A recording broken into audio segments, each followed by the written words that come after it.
ಎಲ್ರಿಗೂ ನಮಸ್ಕಾರ. ಧ್ರುವತಾರೆ ವ್ಲಾಗ್ಸ್ಗೆ ಸ್ವಾಗತ.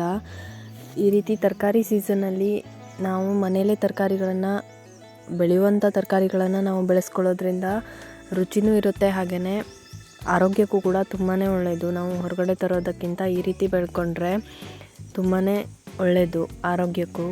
ಯಾವುದೇ ರೀತಿ ಕೆಮಿಕಲ್ಸ್ ಯೂಸ್ ಮಾಡಿ ಬೆಳೆಯಲ್ಲ. ಹಾಗಾಗಿ ನಾನಿವಾಗ ಮೂಲಂಗಿ ಪಲ್ಯ ರೆಸಿಪಿನ ತೋರಿಸ್ತಾ ಇದ್ದೀನಿ. ಇದು ಕೂಡ ನಮ್ಮನೆಯಲ್ಲೇ ಬೆಳೆದಿರುವಂತಹ ಮೂಲಂಗಿ.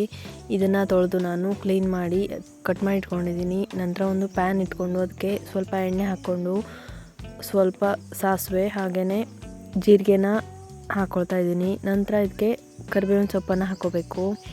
ಇದನ್ನು ಚೆನ್ನಾಗಿ ಫ್ರೈ ಮಾಡಿಕೊಂಡು ಇದಕ್ಕೆ ನಾನು ಈರುಳ್ಳಿನ ಹಾಕ್ಕೊಳ್ತಾ ಇದ್ದೀನಿ. ಇಲ್ಲಿ ನಾನು 2 ದೊಡ್ಡ ಸೈಜ್ ಈರುಳ್ಳಿನ ಕಟ್ ಮಾಡಿ ಇಟ್ಕೊಂಡಿದ್ದೀನಿ. ಹಾಗೆ 1 ಕಪ್ ಆಗುವಷ್ಟು ಕಾಯಿ ತುರಿನ ತೊಗೊಂಡಿದ್ದೀನಿ. ಇವಾಗ ಈರುಳ್ಳಿ ಹಾಕ್ಕೊಂಡು ಇದನ್ನು ಫ್ರೈ ಮಾಡ್ಕೋಬೇಕು. ನಂತರ ಇದಕ್ಕೆ 1 ಸ್ಪೂನ್ ಆಗುವಷ್ಟು ಶುಂಠಿ ಬೆಳ್ಳುಳ್ಳಿ ಪೇಸ್ಟನ್ನು ಹಾಕಿ ಫ್ರೈ ಮಾಡಿಕೊಂಡು ಕಟ್ ಮಾಡಿ ಇಟ್ಕೊಂಡಿರುವಂತಹ ಮೂಲಂಗಿ ಗಡ್ಡೆ ಹಾಗೆಯೇ ಅದರ ಸೊಪ್ಪನ್ನು ಇದಕ್ಕೆ ಹಾಕಿ ಚೆನ್ನಾಗಿ ಒಂದು ಸಲ ಮಿಕ್ಸ್ ಮಾಡ್ಕೋಬೇಕು.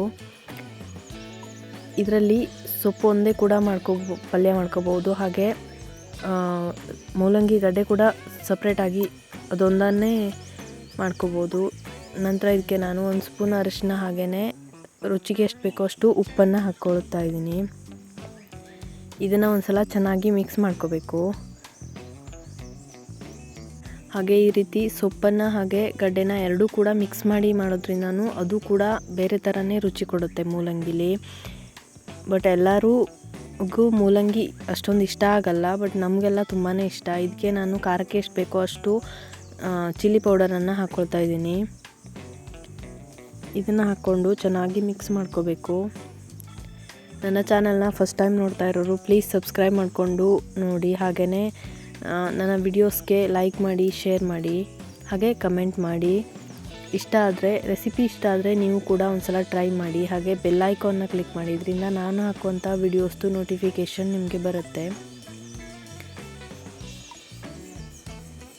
ಹಾಗೆ ಆದಷ್ಟು ತರಕಾರಿಗಳನ್ನು ಬೆಳೆಯುವಂತಹ ಸೀಸನ್ನಲ್ಲಿ ಹಾಗೆ ಬೆಳೆಯುವಂತಹ ಜಾಗದಲ್ಲಿ ನೀವೇ ತರಕಾರಿಗಳನ್ನು ಬೆಳೆದು ತಿಂದು ನೋಡಿ, ಅದು ರುಚಿನೇ ಬೇರೆ ಇರುತ್ತೆ.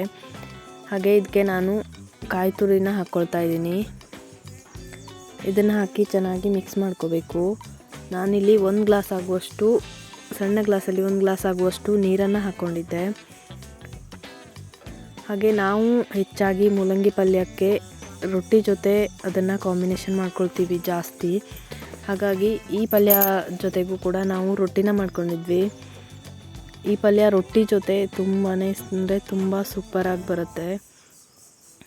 ನಮಗೆ ಈ ಕಾಂಬಿನೇಷನ್ ಇಷ್ಟ. ಹಾಗಾಗಿ ನಾವು ಮೂಲಂಗಿ ಪಲ್ಯ ಮಾಡಿದಾಗಲೆಲ್ಲ ರೊಟ್ಟಿ ಮಾಡ್ಕೊಳ್ತೀವಿ.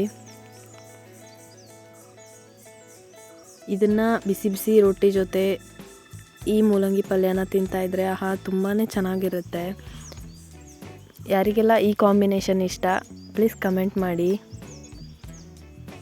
ಹಾಗೆ ಆದಷ್ಟು ತರಕಾರಿಗಳನ್ನು ನೀವೇ ಬೆಳ್ಕೊಂಡು ತಿಂದು ನೋಡಿ, ಅದರ ರುಚಿನೇ ಬೇರೆ. ಹಾಗೆ ಆರೋಗ್ಯಕ್ಕೂ ಕೂಡ ತುಂಬಾ ಚೆನ್ನಾಗಿರುತ್ತೆ.